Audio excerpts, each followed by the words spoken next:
News, Canal Multimedia. Derecho a tus oídos. Desde la Ciudad de México para el mundo, News, Canal Multimedia Radio.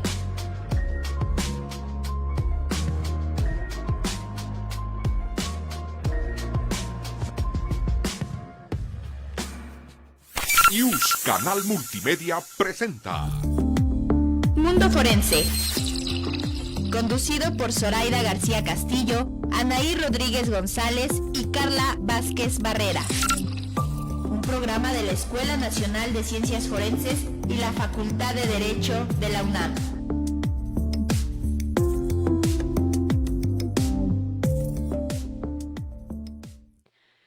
Muy buenos días, les habla Carla Vázquez Barrera en su programa Mundo Forense. El día de hoy estamos transmitiendo desde la página de Facebook de Canal News Multimedia y además desde las instalaciones de Canal News Multimedia de la Facultad de Derecho de la UNAM. Queremos dar las gracias a la doctora Sonia Venegas Álvarez, directora de la Facultad de Derecho, a Eduardo Ramírez y a su equipo de producción que se encuentra en la cabina por propiciar este espacio. Les recordamos que estamos en la plataforma de Canal News Multimedia y que se retransmite por la página de Facebook de la Escuela Nacional de Ciencias Forenses, en donde nos pueden dejar sus preguntas como figuras delictivas en el Código Penal del Distrito Federal, el juicio de amparo indirecto en el nuevo sistema de justicia penal, la proporcionalidad de interpretación de los derechos humanos, la teoría y la práctica en el sistema penal acusatorio, a través de los precedentes de la Suprema Corte de Justicia de la Nación, la impugnación en el sistema de justicia penal adversarial, entre otros. También ha impartido diversos cursos, tales como sentencias de amparo en el Diplomado de Derecho Procesal Constitucional, instrumentos procesales de menores infractores en el curso sobre menores infractores, en el Diplomado Procesos Judiciales Federales, nociones del procedimiento penal, los beneficios preliberacionales de las personas privadas de la libertad. Sobre estos temas y más hablaremos en esta sesión. Bienvenidos, bienvenida, doctora Zoraida. Gracias. Muchas gracias, Carla, por esta presentación, esta introducción. Le doy la más cordial bienvenida a mi amigo, el magistrado Miguel Enrique Sánchez Frías. Muy bienvenido, Miguel, y gracias por aceptar la invitación. Y a la licenciada Natalie Franco, quien es su colaboradora y también está con nosotros esta mañana. Miguel, este programa que transmitimos todas las semanas está principalmente, su audiencia son estudiantes de Derecho, estudiantes de la licenciatura en Ciencia Forense y por supuesto muchos profesionales que están inmersos en el mundo del derecho y en el mundo de las ciencias forenses. El tema que sugerimos para conversar esta mañana contigo es uno que, por cierto, estás tú desarrollando aquí en la Facultad de Derecho como doctorante en una investigación que lleva por título precisamente algo muy parecido, ¿no? Hablar sobre los beneficios preliberacionales. Pero antes de entrar en el tema, a mí me gustaría que nos platicaras como de una forma introductoria quién es Miguel Enrique Sánchez Frías, cómo es que llegó a ser magistrado en federal y que se ocupa de temas penales, y cómo es que como magistrado te llama la atención este tema para desarrollar como un tema de investigación desde un punto de vista académico. Gracias, Zoraida, gracias, Carla.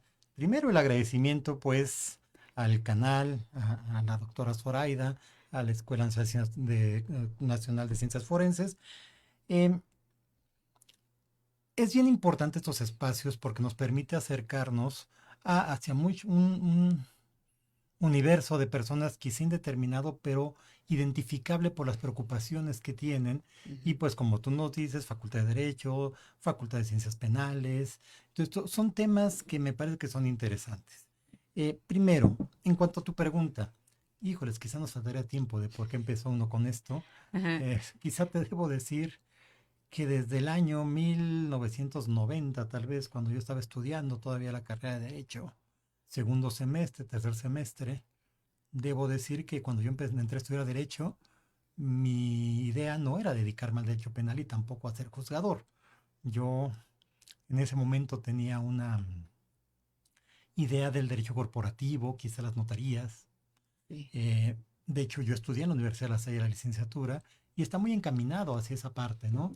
Sin embargo, tuve la oportunidad, la fortuna, diría yo, desde 1990 ingresar con una figura que ahora ya como tal está prohibida, que se llama meritorios. Ujú. que el meritorio es aquel que llega a un órgano, bueno, a un órgano jurisdiccional en mi caso, y no te pagan, simplemente vas para aprender y acabas haciendo algunas actividades. En aquel momento yo entré como meritorio a un juzgado penal del Reclusorio Sur, el juzgado 66. Ujú. Hacía unas cuestiones que creo que ya ni existen, pero se llaman seguimientos de causas, que no es más que ir haciendo palomita a todo lo que lleva cada expediente. Y eso te va acercando a lo que es el expediente. Después tuve también la fortuna de coincidir con un amigo que, por te mandaré saludos ahora que aprovecho, el licenciado Enrique Priego Chávez, que era el defensor de oficio ahí En en el ese juzgado. juzgado. Estaba también estudiando todavía en aquel momento, para Ujú. quien no lo sabe, pues se podía ser defensor de oficio sin ni siquiera ser licenciado en Derecho. Ujú. Ahora concedemos el amparo si el defensor público o el defensor de oficio No no es es licenciado licenciado. en Derecho, pero en aquel Ujú. momento estaba Permitido. permitido. ¿Por qué lo comento? Porque era una persona quizá 2, 3 años mayor que yo. Entonces, pues de alguna forma teníamos tal. Y con él me invitó, lo acompañaba, ingresábamos al reclusorio. A las visitas que ellos tenían que hacer por semana a sus defendidos y pues verlos. Y yo, pues te vas internando en este mundo, ¿no? Después de eso ya pude tener un nombramiento, primero en una sala penal, y ahí la vida me dice que me hice cargo de la mesa de amparos de la sala penal, y después me fui al juzgado de regreso, ya después como proyectista de un juzgado, secretario de acuerdos del mismo juzgado, 21 penal, por cierto, Reclusorio Oriente, con la jueza Carlota Guadalupe Moscovilches, que le debo mucho, le quiero mucho. Eh, Después me pude ir como secretario proyectista al Tribunal Superior de Justicia, la quinta sala penal, con muchos magistrados, ahí estaban. Eh, y después de eso tuve la oportunidad de brincar al Poder Judicial Federal en el año 2000, como secretario proyectista en un colegiado penal, en ese entonces quinto Tribunal Colegiado Penal, con el magistrado Carlos Hugo Luna Ramos. De ahí nos fuimos un tiempo con él, en el quinto, se creó el séptimo, me fui con él, y en el año 2004, febrero 2004, tuve la dicha, la fortuna, cualquier cosa que yo diga es poco, de integrarme como secretario de Estudio y Cuenta en la Suprema Corte de Justicia de la Nación con el ministro José Ramón Cosío Díaz, que acababa de ser designado en diciembre de 2003. Con él estuve aproximadamente 7 años hasta diciembre de 2009, en que, previo examen pues, de oposición y todo lo que se lleva a cabo todavía con la carrera judicial, digo el todavía por obvias razones, Sí. pude yo obtener el puesto de magistrado de circuito. Desde el 1 de noviembre de 2009 yo ejerzo como magistrado de circuito. Ya estoy ratificado, si de algo sirve eso todavía. Estuve 7 años, sí, casi 7 años, 7 años en un tribunal colegiado en Ciudad Nezahualcóyotl, y desde enero de 2017 en el primer circuito aquí en materia penal, en los colegiados penales, actualmente ya de manera definitiva desde hace más de 5 años, en el séptimo tribunal colegiado en materia penal, aquí del primer circuito. Eso sería más o menos Tu el vida, panorama de por tu qué, carrera y profesional. que eso va a justificar bastante por qué los temas que me interesan y los que ya hizo referencia Carla, que como vieron, pues se Ujú. refieren siempre a la materia penal o al Sí, amparo, ¿no? Que es, sí, sí. Pues mira, a ver, que fíjate que te escucho y yo quiero compartirles que yo tampoco quería dedicarme al derecho penal, reforma que se acaba de publicar hace no mucho y que es verdaderamente una lástima que así ocurra. Pero bueno, estamos en este contexto, esperemos que el concepto de readaptación social que tuvimos mucho tiempo al de reinserción y en el que tú como juzgador has encontrado algunos problemas. Cuéntanos de eso. pues sí, pues todo esto es dado como por lo que narré, lo que se llama o lo que hemos llamado la carrera judicial, que ahora se desdeña tanto, ¿verdad? Ujú. Yo narré desde cuando empiezo a ver todos estos temas, Sí. y te lleva a esto. De hecho, debo decir, y de manera muy, pues ahora muy contento porque se ha reconocido, pero antes se desdeñaba la parte de la ejecución de sanciones siempre ha sido como el patito feo de lo que es el sistema penal. Mm. Y en realidad el sistema penal empieza desde, pues sí, desde que llega el Ministerio Público, hace los trámites en el juzgado, en las salas, los colegiados, pero también queda la ejecución, que la ejecución estaba o ha estado tradicionalmente como olvidada. Sí. Casi, si se me permite el término, pues ya se le condenó como delincuente, pues ellos qué, o sea, ya están condenados, se les alejaba mucho de un control, de una protección en sus derechos. Ujú. Afortunadamente ahora sí está esta Ley Nacional de Ejecución y ya tiene algún tiempo, siempre ha estado en el artículo constitucional,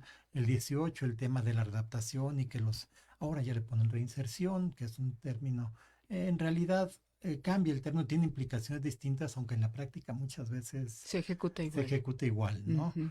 Y es parte de lo que me genera esta inquietud.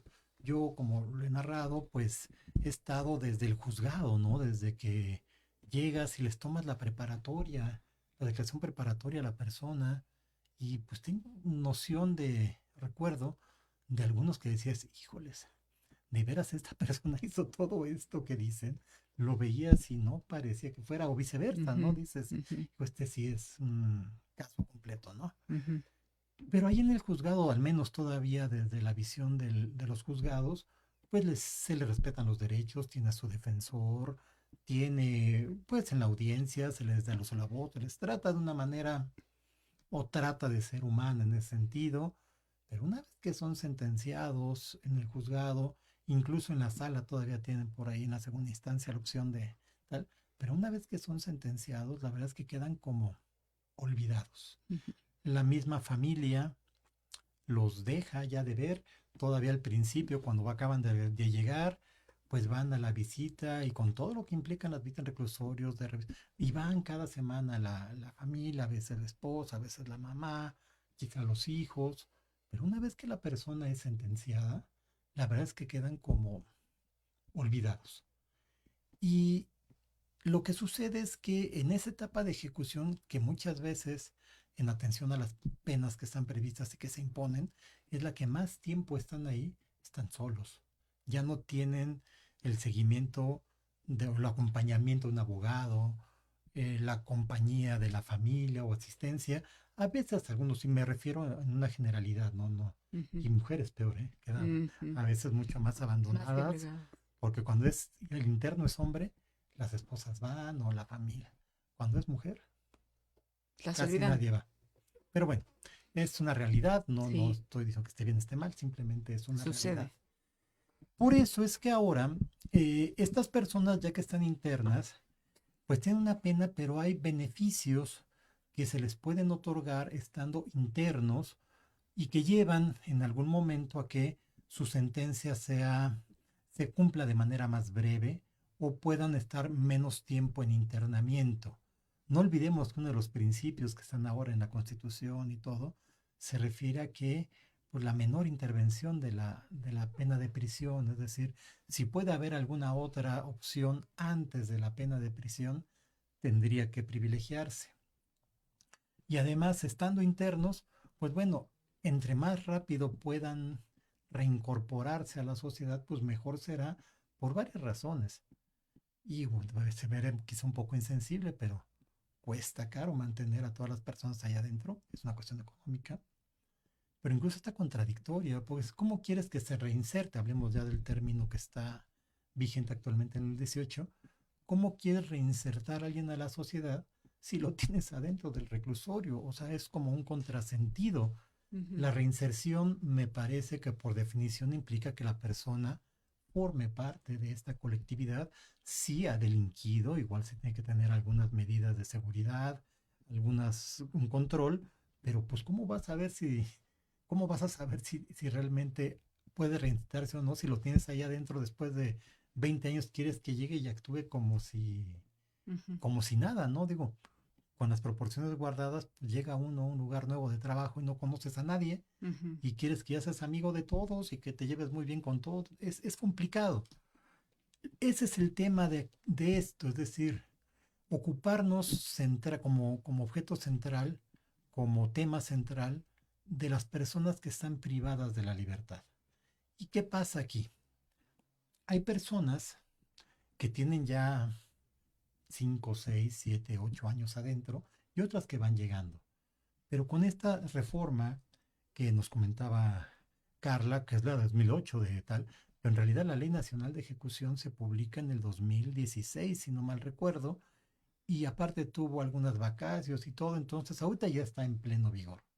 Pero resulta que hay personas, nos llegan todavía en el tribunal colegiado, personas que fueron sentenciadas Antes de 2000. antes de 2016. Ujú. Y ellos estaban bajo un sistema quizá distinto. Había beneficios, por ejemplo, el trabajo en favor de la comunidad, estaba la remisión parcial de la pena, que era central en esto, libertad preparatoria. Por ejemplo, hablaré como ejemplo de remisión parcial de la pena. Ujú. Ello implicaba que las personas estando internas, y si ellos acreditaban que estando internos trabajaban dentro del reclusorio en las actividades que pusieran, por cada 2 días de trabajo les abonaban un día de prisión. ¿Qué quiere decir esto? Reducías como en un tercio, más o menos no a la mitad, pero sí como un tercio, el tiempo de estancia. Y si ibas trabajando, a lo mejor ya tienes 70%, puedes irte en otro tipo de beneficio, con una libertad preparatoria. El caso es que podías salir. Ujú. ¿Qué pasa cuando entra la Ley Nacional de Ejecución? Dice, no. Los únicos beneficios van a ser libertad preparatoria, tal. Por ejemplo, ya no existe en la Ley Nacional de Ejecución la remisión parcial de la pena. Ya no existe. Y entonces uno dice, a ver, y las personas que trabajaban hicieron algo por querer, ya no les cuenta, Ujú. porque hay un criterio de la Suprema Corte que, sometido a esto, dijo no. A partir de que entra la Ley Nacional de Ejecución, los únicos beneficios que se pueden aplicar son los que tiene la Ley Nacional de Ejecución. Magistrado, a mí me gustaría como ir poniendo énfasis como en todo este tipo de procedimientos. Primero porque, ¿qué pasaría entonces con la irretroactividad de la norma que puede ser aplicado en beneficio si es que se siguiera o se tuviera este criterio vigente o si se tuviera esta decisión? Y uno de los puntos principales con estos transitorios, de decir, las personas que estaban en ciertos procedimientos terminarán con ciertas leyes o con ciertos procedimientos, como lo es el mixto, pero a partir de que se tiene ya la reforma y las leyes secundarias con el sistema acusatorio. ¿Qué es lo que pasa justo en estas temáticas? Pues mira, hay un tema y que es muy relevante, muy técnico quizás si queremos llamarlo, y que pues se resolvió en la Corte, yo tuve alguna intervención en esa parte, que se ha denominado como los derechos adquiridos, Ujú. ¿sí? O sea, sí está prohibida la retroactividad en perjuicio, pero en tratándose de personas privadas de la libertad, se ha interpretado por la Corte que, en el sentido de que no se está haciendo una aplicación retroactiva, porque en realidad hasta que tu sentencia causa ejecutoria, es decir, tienes derecho a los beneficios.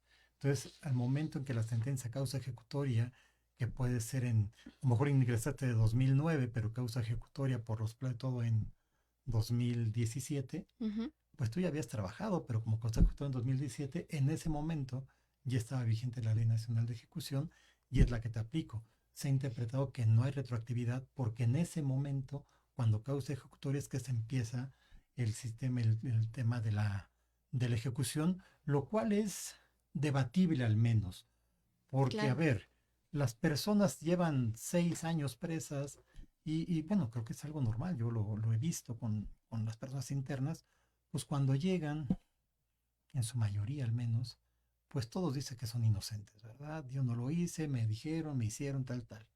Se les pasa un tiempo de adaptación, digamos, o de asumir las consecuencias de su acto. Y entonces esta quizás después de algún tiempo, no es diferente en cada persona, bueno, que ya estoy aquí, ahora ¿qué hago? Y podemos que empieza ya a trabajar o a hacer alguna actividad. La reinserción, en su momento la readaptación era a través del trabajo, la capacitación para el trabajo, el deporte, estas cuestiones. Entonces ya después de un tiempo, o sea, el primer momento es rechazo, es no aceptación. Es donde empiezas a hacerlo. Entonces, si ya lo estabas haciendo y desde ese momento estás sometido a todo lo que es las reglas de la ejecución penal, aunque no tiene sentencia ejecutoria, a mí me parece que desde ese momento sí tiene ya un derecho a que se te apliquen los beneficios que estaban en ese momento, porque ya estás sometido a todo el sistema de ejecución, aunque tu sentencia, a lo mejor el proceso no es lo normal, pero pasa a veces el proceso más en el sistema anterior, pero aún pasa con el nuevo sistema, ¿eh?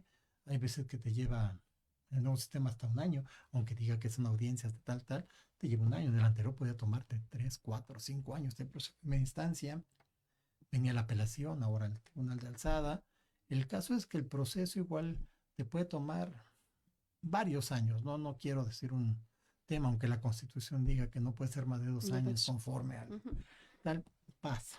O sea, y muchas veces, digo, no es solamente contra el Poder Judicial, los propios defensores tratan de ir alargando esto para provocar que los testigos ya no vayan, o sea, hay muchas estrategias ahí que no son el tema central, pero a lo que voy es que tienen mucho tiempo ahí adentro. Entonces, todo ese tiempo que llevan adentro, ya han estado sometidos a un sistema que tiene que ver con la ejecución, ya están trabajando, ya están...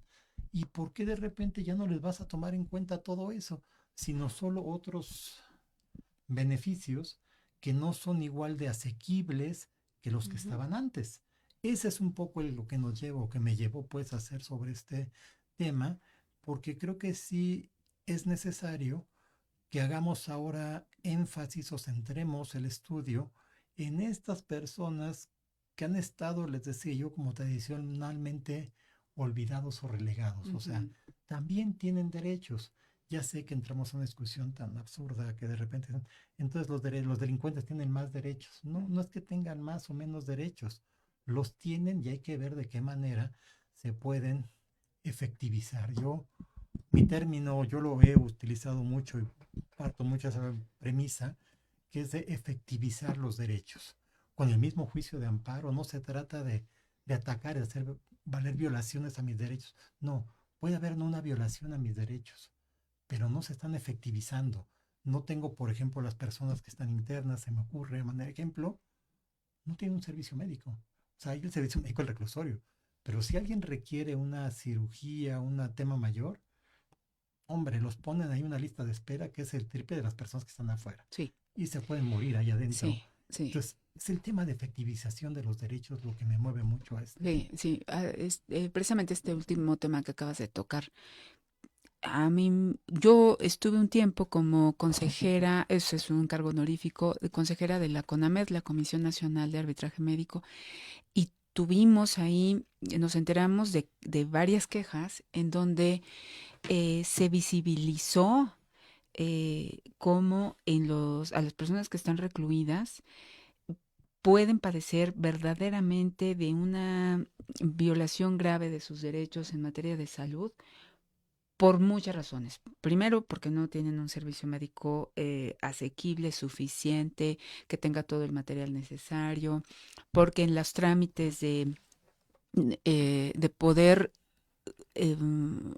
sacarlos del internamiento para poderlos llevar a un centro hospitalario especializado pueden pasar horas y muchas horas o días que implican pues que esa urgencia o esa emergencia médica se empeore o se vuelva fatal, y muchas veces también los actos que ocurren ahí dentro, que pueden ser tortura o pueden ser peleas, riñas que existan entre ellos mismos, se traten de encubrir y entonces digan fue un accidente cuando sucedieron lesiones verdaderamente importantes. O sea, hay muchos temas que tratar respecto de personas internadas, pero a ver, yo quisiera que nos explicaras sobre todo para entender con mucha claridad qué tenían antes las personas en reclusión como beneficios para la preliberación y qué hay ahora. ¿Qué fue lo que sucedió? Compáranoslo. Claro que sí. Mira, son muchos temas. Me centraré específicamente en lo que les decía hace un rato de la remisión parcial de la pena, que era un beneficio bastante asequible. Bastaba que la persona se ocupara en una actividad laboral dentro del reclusorio, que estuviera documentado, acreditado, y resultaba que por cada 2 días de trabajo, él le podían descontar un día de pena de prisión. Estamos hablando que de 10 años a lo mejor te quedaba en 7 años y es un tiempo ya importante. Claro. ¿Sí? Ahora, ese beneficio como tal no lo tienen. El trabajo o las actividades que hagan se toman en cuenta, pero para valorar si tienes derecho a una libertad preparatoria tal vez, que depende de otros factores. Es decir, eso te lo toman en cuenta ahora como una buena conducta, digamos, Ujú. un buen comportamiento dentro, y es un criterio para poder acceder a algún beneficio. Pero antes bastaba con que trabajaras y ya te descontaban tiempo de prisión. Era descuento directo del tema de prisión. Sí. Ahora esta libertad preparatoria es te dejo salir antes de manera condicionada. Y puede ser que a lo mejor sales antes, te tomo en cuenta que trabajaste, que hiciste y te dejo salir un poco antes. Pero si no cumples, vas de nuevo para adentro y cumples lo que te faltaba. Si cumples, pues a lo mejor hasta ahí la llega. Si cumples menos pena.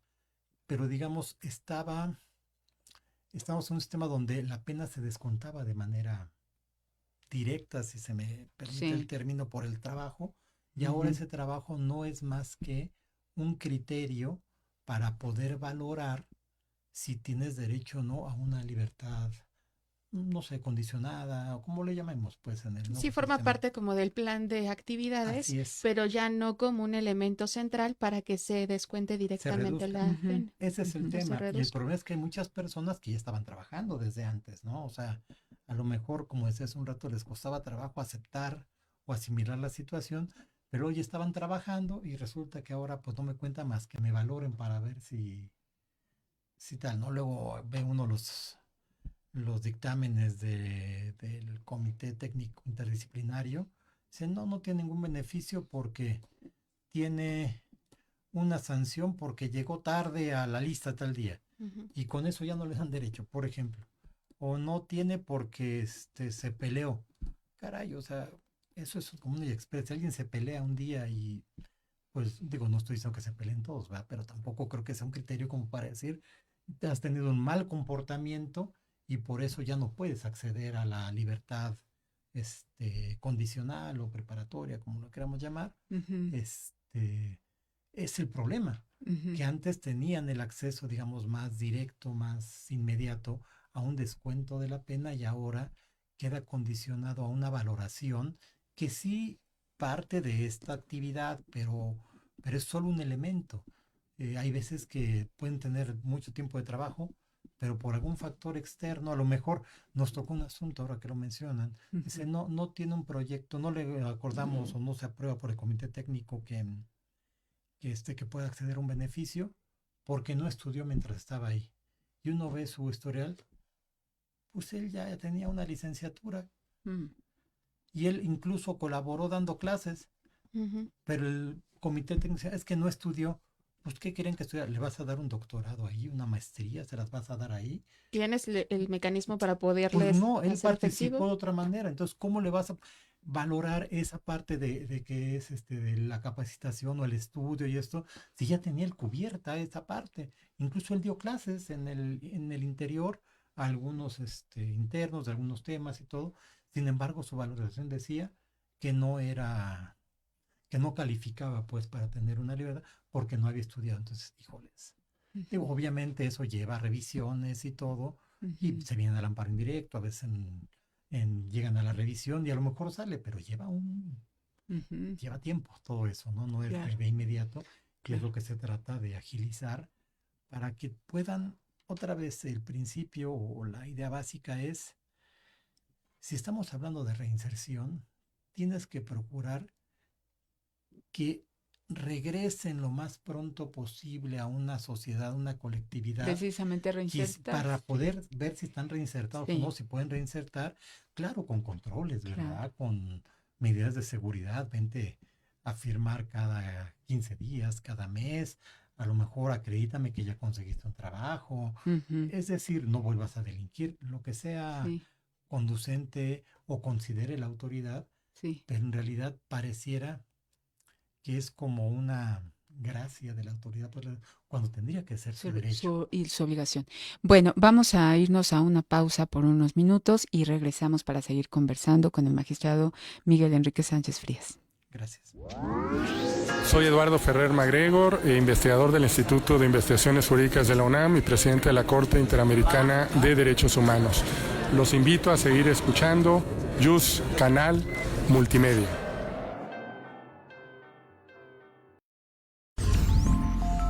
Las voces expertas del Seminario de Derecho Romano se escuchan todos los jueves del mundo a las 11 de la mañana con la doctora Consuelo Sirvent en su emisión radiofónica Doctus Legum. Jueves, 11 a.m. A través de JUS Canal Multimedia.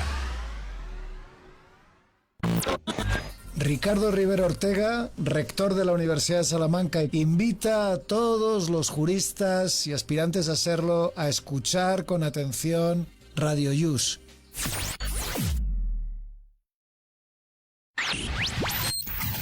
Esto es la Facultad de Derecho en Radio.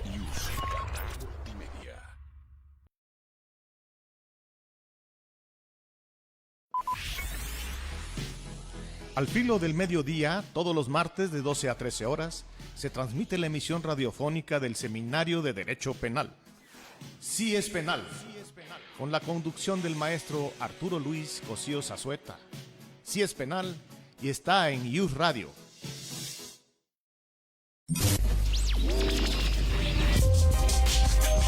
Esta estación es afiliada a la Red de Radios Universitarias de México.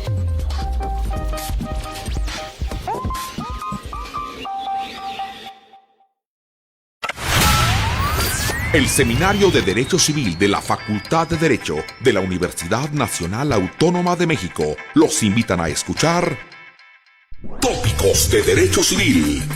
Un programa de fondo con temas de derecho civil y derecho familiar. Todos los jueves de 13 a 14 horas a través de JUS Canal Multimedia.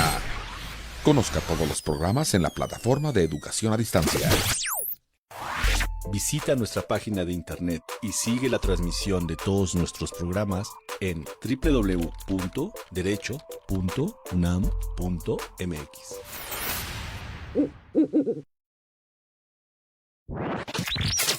Gracias por escuchar la transmisión JUS Canal Multimedia. Bien, pues estamos de vuelta hablando justo con este problema que se empieza a ver o a observar a partir del régimen de ejecución penal. Y magistrado, a mí me gustaría que pudiéramos comentar un caso que tiene que ver con un amparo en revisión, el 66/2022, que tiene que ver justo con este hecho de una persona que es sentenciada por un delito de secuestro, que le imponen una pena en el 2001, si lo tengo claro, de 30 años, y que a partir de ese momento pues se empieza a hacer todo un esquema para poder obtener un beneficio penitenciario, y pues la discusión se pone muy interesante para saber cuál es el régimen que se va a poder otorgar a partir de la ley de ejecución, de la Ley Nacional de Ejecución o de las leyes anteriores que se tenían en el sistema federal. Claro que sí. Mira, el que exista o el que se haya emitido esa resolución por parte de la Corte, que es un expediente 2022, pero si no mal recuerdo se resolvió a principios de este año, o sea, todavía en 2024, porque los tiempos de la Corte son distintos. Sí. Pone en evidencia la problemática de la que estamos hablando. Es decir, yo les comentaba hace un rato, pues es que hay personas que tienen más tiempo allá dentro de lo de la Ley Nacional de Ejecución y que están pidiendo beneficios que tenían, a los que podían haber tenido acceso conforme a la ley anterior y que ya no tienen acceso con la Ley Nacional de Ejecución. Y es un problema que se ha estado, digamos, evidenciando. Este es un asunto que llegó a la Corte en el sentido, pero el que llegara a la Corte implica que previamente esta persona lo solicitó ante el juzgado. No olvidemos que ahora ya hay juzgados de ejecución. Es parte de la importancia que se ha ido dando al tema o a la etapa de la ejecución, pero ya hay jueces de ejecución. Se pidió al juez de ejecución, se le dijo que no, obviamente.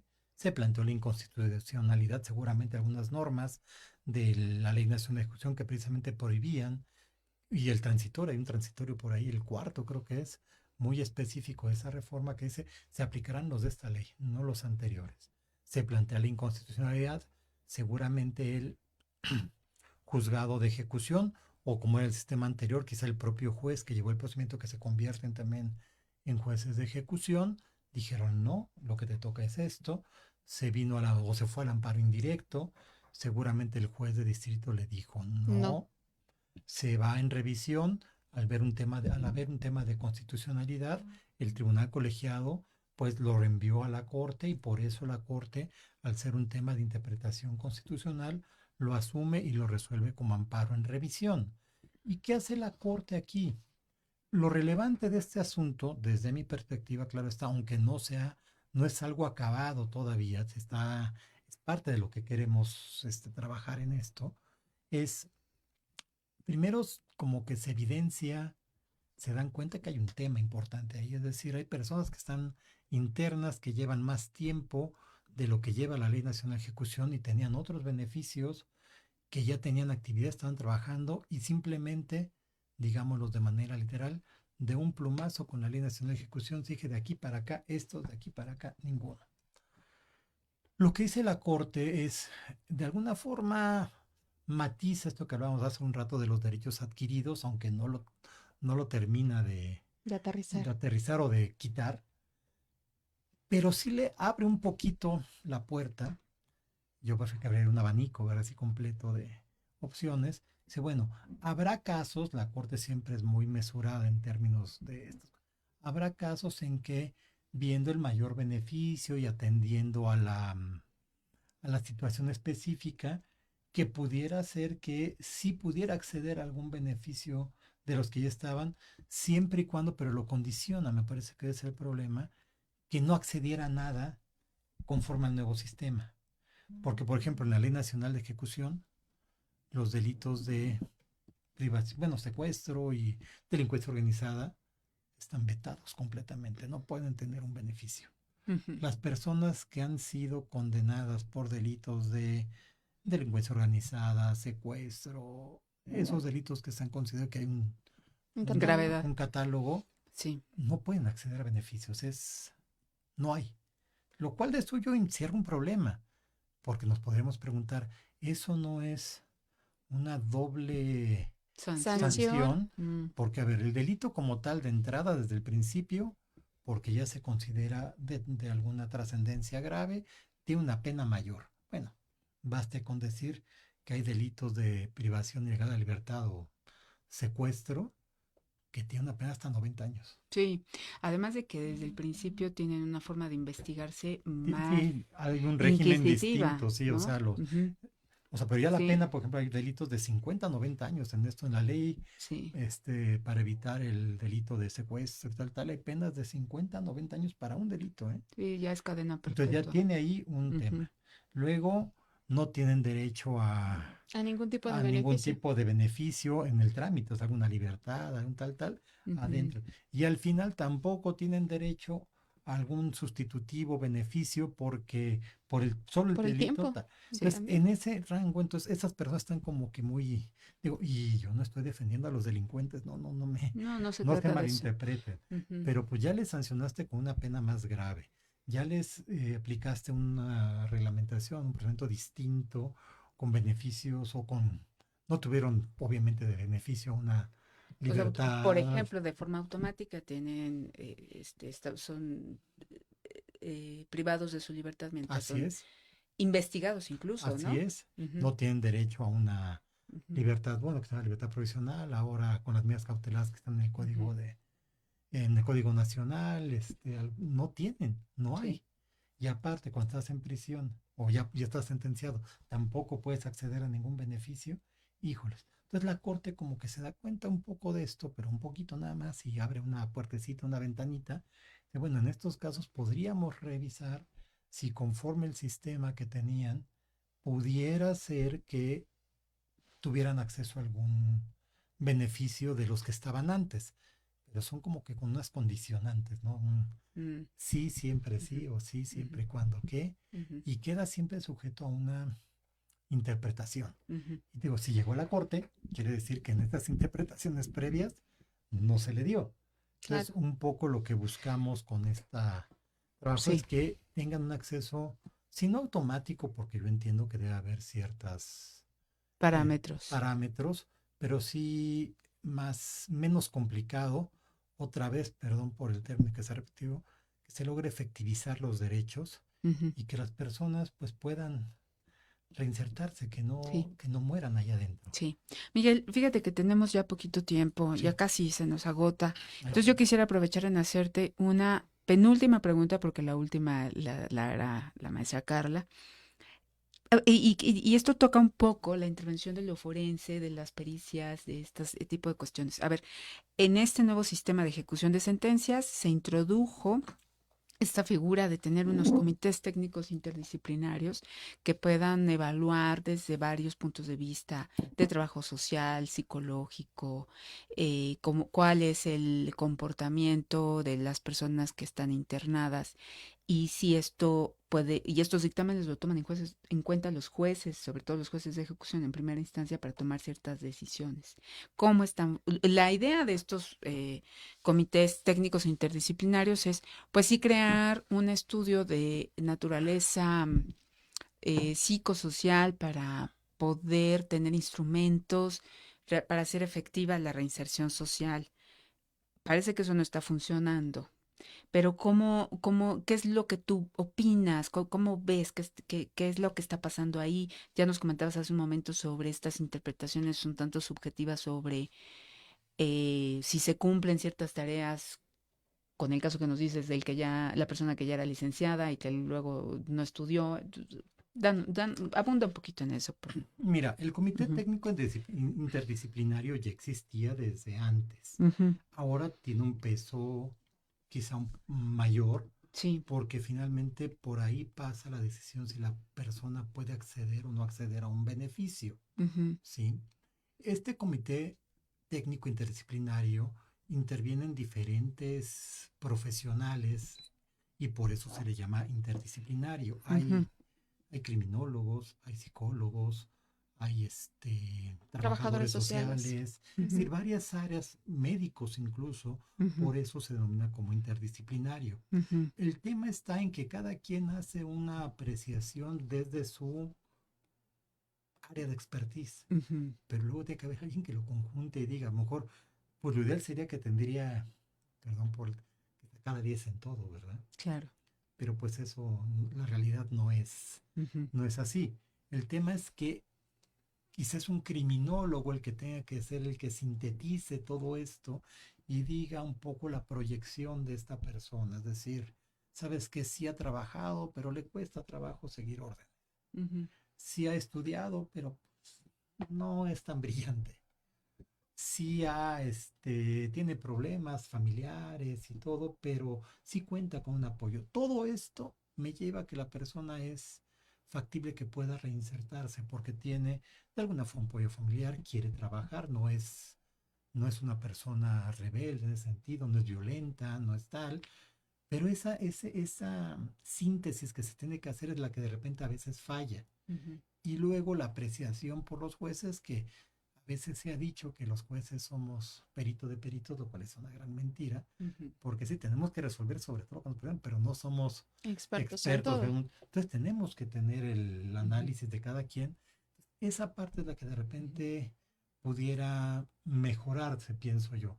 Por eso es un logro muy importante que ya haya jueces de ejecución.